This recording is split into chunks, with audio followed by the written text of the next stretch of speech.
સુરતના અલથાણ વિસ્તારમાં એક ચોંકાવનારી ઘટના સામે આવી છે, જ્યાં પોલીસ સાથે સંકળાયેલા અને લાયઝનિંગનું કામ કરતા એક જાણીતા ઉદ્યોગપતિ સમીર શાહની જન્મદિવસની પાર્ટીમાં પોલીસે દારૂની મહેફિલ ઝડપી પાડી છે.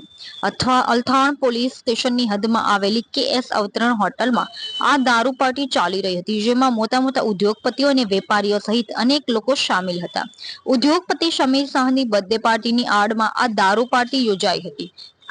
પોલીસને બાતમી મળતા અલથાણ પોલીસે હોટલ પર દરોડો પાડ્યો હતો. દરોડા દરમિયાન પોલીસે દારૂ પીધેલી હાલતમાં તેમજ દારૂની બોટલો સાથે અનેક લોકોને ઝડપી પાડ્યા હતા. આ દરમિયાન દારૂ પાર્ટીમાં હાજર સમીર શાહના પુત્રએ પોલીસ કાર્યવાહીનો વિરોધ કર્યો હતો. તેને ફરજ પર હાજર પોલીસ કર્મીઓ સાથે ઉગ્ર ઝપાઝપી કરી હતી અને માથાકૂટ કરીને સરકારી કામમાં અવરોધ ઉભો કરવાનો પ્રયાસ કર્યો હતો.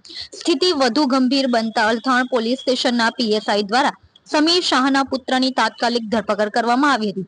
જો કે આ ધરપકડ બાદ કયા કારણોસર તેને તરત જ છોડી દેવામાં આવ્યો તે અંગે અનેક સવાલો ઉઠી રહ્યા છે અને આ મામલો હજી સુધી રહસ્યના પડદા પાછળ છે.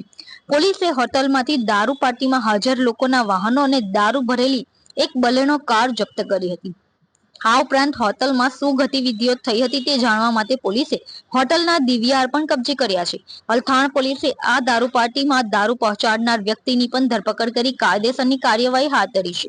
પોલીસે ઉદ્યોગપતિ સહિત પાર્ટીમાં હાજર તમામ લોકો વિરુદ્ધ પ્રોહિબિશન એક્ટ હેઠળ ગુનો નોંધી વધુ તપાસ શરૂ કરી છે.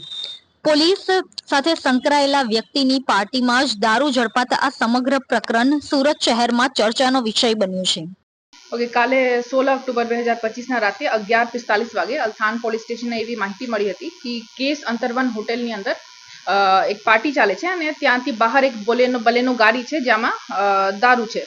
તો આ માહિતી મળતા જ પોલીસ સ્ટેશનના ડી સ્ટાફ અને PSI ત્યાં પહોંચી ગયા અને ત્યાં ગાડીમાં જો પંચોની હાજરીમાં બોટલો કબજે કરી 2:48 વાગે ફરિયાદ દાખલ કરવામાં આવી છે એક પર્સન બ્રજ પટેલ ના વિરુદ્ધ અને બધા મુદ્દામાલ કબજા કરવામાં આવ્યા છે. પોલીસ સાથે હાથાપાઈ કરવામાં આવી છે, આ કેટલું યોગ્ય છે?